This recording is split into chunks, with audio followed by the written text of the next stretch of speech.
Shalom, selamat pagi saudara-saudara. Apa kabar saudara hari ini? Kiranya damai sejahtera, sukacita dan berkat Tuhan melimpah di dalam kehidupan saudara.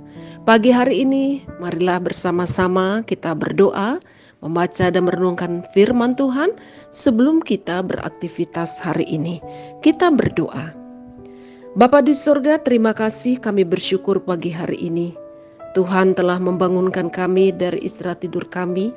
Tuhan memberikan kepada kami hari ini, hari yang baru, kekuatan yang baru, nafas kehidupan yang baru.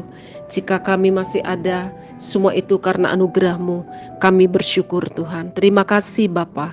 Pagi hari ini kami akan membaca dan merenungkan firman-Mu. Kiranya Roh Kudus akan menerangi hati dan pikiran kami, sehingga kami dapat mengerti kebenaran firman Tuhan. Terima kasih Bapa, di dalam nama Tuhan Yesus Kristus, kami sudah berdoa dan mengucap syukur. Amin. Saudara-saudara, pagi hari ini kebenaran firman Tuhan akan memberkati kita, terambil dari kitab Hakim-Hakim pasal 11 ayat yang ke-11. Kita membaca bersama-sama. Maka Yefta ikut dengan para tua-tua Gilead, lalu bangsa itu mengangkat dia menjadi kepala dan panglima mereka. Tetapi Yefta membawa seluruh perkaranya itu ke hadapan Tuhan di Mizpa. Saudara-saudara, judul renungan kita pagi hari ini, mengobati luka. Saudara-saudara, mungkin ada di antara kita yang pernah mengalami luka hati atau luka batin. Luka hati atau luka batin bisa disebabkan karena perbuatan yang tidak menyenangkan yang dilakukan oleh orang lain terhadap kita. Saudara-saudara, pada umumnya orang yang memiliki luka batin, jika tidak segera dibereskan akan cenderung menjadi orang yang pendendam dan juga akan melakukan hal yang sama kepada orang lain.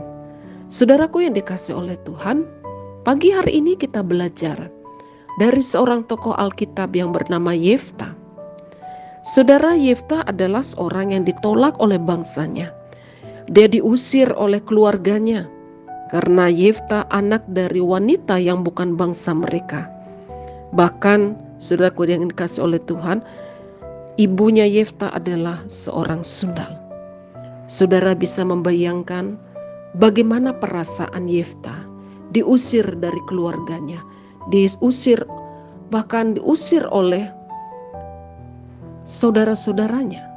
Saudara yang dikasihi oleh Tuhan, tentu ini akan membuat hati yang terluka dan juga akan menyimpan kesedihan yang mendalam. Saudaraku yang dikasihi oleh Tuhan, siapa menyangka suatu ketika Yefta diminta kembali ke kampungnya. Saudaraku yang dikasihi oleh Tuhan, tentu hal ini tidak mudah. Tentu dia masih ingat bagaimana bangsanya itu menolaknya, bagaimana keluarganya, saudara-saudaranya mengusirnya.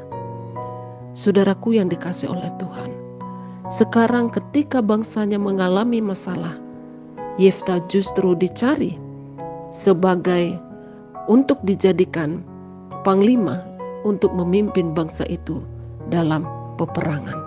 Saudara yang dikasihi oleh Tuhan, saudara bisa bayangkan perasaan Yefta pada waktu itu. Tetapi saudara-saudara, perhatikan firman Tuhan pagi hari ini.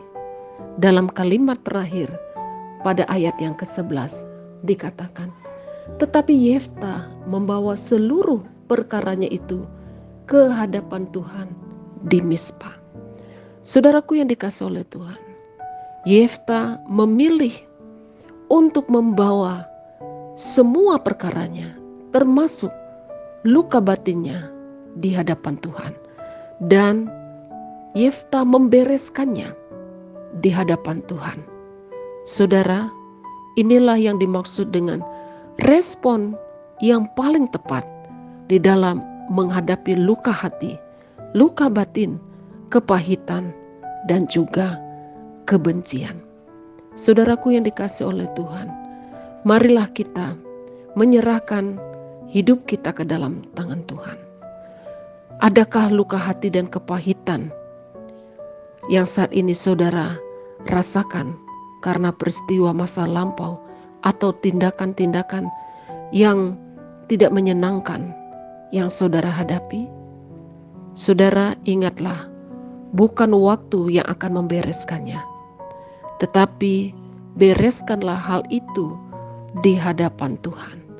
Tuhan yang akan memulihkan hati kita, Tuhan yang akan memulihkan hati saudara, Tuhan yang akan menyembuhkan hati saudara.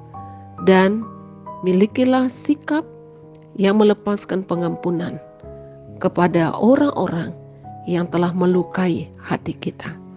Yefta, setelah dia membawa perkaranya kepada Tuhan dan membereskan luka hatinya di hadapan Tuhan, Yefta kembali ke tengah bangsanya. Artinya Yefta telah melepaskan pengampunan dan mau kembali berkumpul bersama dengan bangsanya dan juga keluarganya.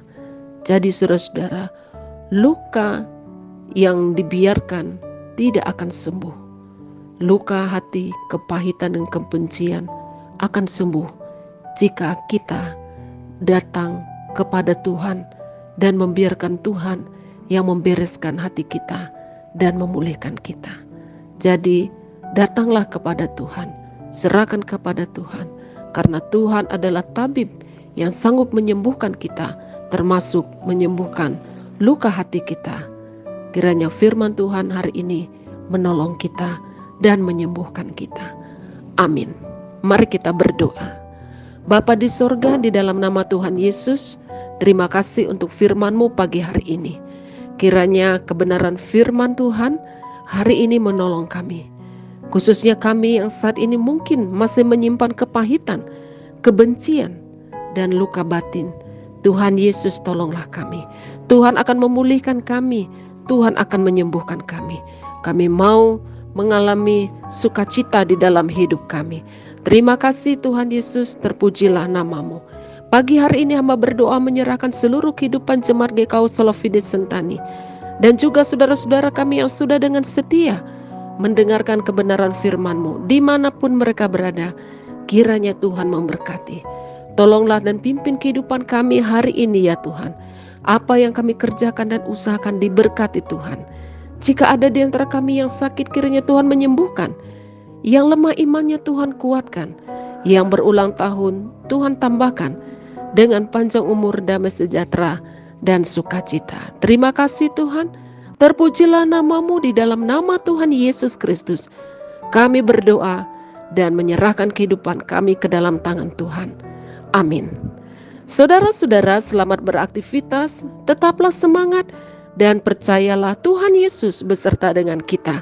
Jika saudara diberkati oleh firman Tuhan ini, bagikanlah kepada keluarga, saudara, sahabat, dan juga teman. Tuhan Yesus memberkati.